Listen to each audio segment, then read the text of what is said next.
Hi everyone, hope you're doing well from wherever you're watching this channel, depending on the time zone. Now, yesterday we had a protest in this country, and we know many youth were arrested just because they were protesting. So after their arrest, there have been so many questions. Why do you arrest someone when the person is fighting for his or her rights? Which constitution or law were the police using to arrest Gen Zs yesterday? So many questions keep on coming on. And so today, we have seen the individuals who were arrested on Nanane have been finally released. Actually, not all of them, but some of them have been set free. And as they were leaving the court, I saw Kasmol Mark Ore and the other activists joining them, and they were singing. Their song also has a message for those who are in authority. They had a strong message in the song to the government that the struggles continue. The protest continue. That is their message immediately after they were released.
Now, we are continuing this panel discussion, but just a quick request.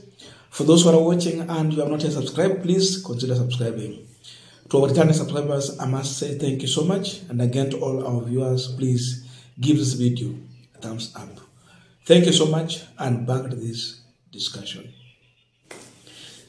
Now, going by the situation in this country, the truth is that we have to encourage the youth and support them to continue with what they are doing. The youth will have a critical role to play in our politics to offer the oversight role to this administration. That's the reality. Mtu asikudanganya mahali popote.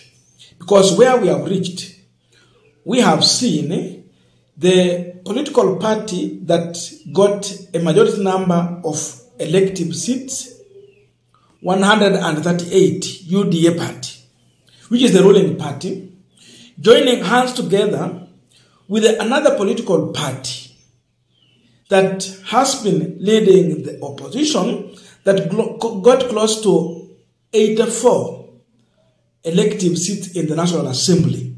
They have come together. So if you have the majority 138 and the minority 84 coming together, what do you expect? Who will oversight the other? Who will do that? Hata kama ni oversight, Wiper haitaweza peke yake, especially when their leader, is not coming out that much strong like what Raila will do. Sababu Kalonzo kuna nafasi kubwa. Kwa mfano, saizi viongozi wa Wiper na Kalonzo wangekuwa wanatembea kila mahali wakitafuta watu walishikwa ni wangapi, wako kwa koti gani, wako kwa cell gani, na wale ambao wamekuwa injured wako kwa hospitali gani na gani na gani na gani. Hivyo ndio hawa vijana wakuwe na imani na uongozi wa mheshimiwa Kalonzo. But where is Kalonzo? Ingekuwa ni Raila bado ana play the role he was playing, Raila will be in these hospitals. Raila will be, he will be sending his people to some of the, cells and the court. They will have lawyers to argue their case. He will come in a press briefing to give his views. So mahali kumefika, it is time to empower Gen Zs to take over the role of oversight. This government must be even oversighted from outside. And it has been proved that indeed, even from outside, you can oversight a regime. Why was Ruto able to dissolve his cabinet? Oversight ilifanywa huko nje kwa maandamano. Why was he able to withdraw a finance bill? Oversight was done huko nje kwa protest. Why was he able to cut down on expenditure and budget?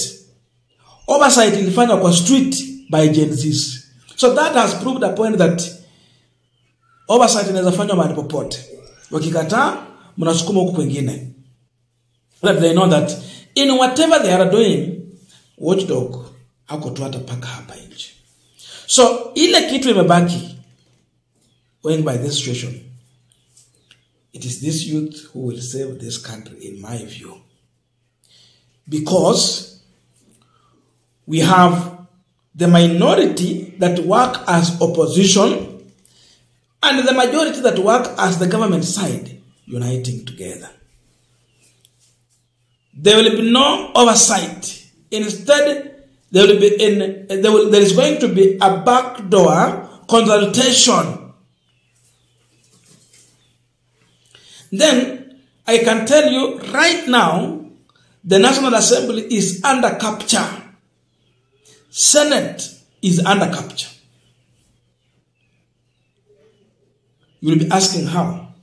If you have Junet Mohammed, the leader of minority, having his people in the cabinet, then you have Kimani Ichung'wah, the leader of majority, in agreement na mambo yenye yanafanyika saizi kwa serikali. Who will oversight who? So the UDA wako in charge ya serikali wame hapo majority. ODM wanamechukua uongozi wa minority, which is the opposition, and they are working together. That tells you that no one will oversight the other. Instead, what can only happen is backdoor, backroom consultation. Nyuma ya tent. They consult on how they want to go on their bills, and in agreement, they will pass. So, the only people who are going to play this role, they are the youth. And they will do it on the street. They will do it on social media. They will do it in people's baraza. They will do it everywhere, in schools. Even in church, it has been proved that we can restore our church. And when Gen Z stood their ground and asked men and women of cloth not to tolerate politicians in the church, it happened. Sasa ile kitu imebakia ni oversight on street, barazas, in church, and elsewhere. So that's a role these youth are going to play. And you see, they are so much determined, even after being arrested. When they are released, they still sing the song that to Komboe Kenya. That's their song. They are very clear that mapambano ama maandamano yataendelea. So as Ruto thinks that he has solved his political problem by uniting the majority and the minority parties, he still has a long way to go. Youth are going to do the oversight. Youth are going to disrupt their way and chain of feeding. Let them not have peace. Disrupt their table so that they will not eat in peace. So the only savior of this country ni vijana wetu. They have a role to play. We can't keep on complaining about Raila Odinga. Raila played his role. Raila is aging. So tatarajia your grandfather to come and fight for you. When he make mistake, you pick from where he left and continue with the fight. And that is what Gen Zs are doing. They're not complaining about anyone. They have picked the fight from where Akina Raila and the rest left, and they are continuing with the fight. Simple.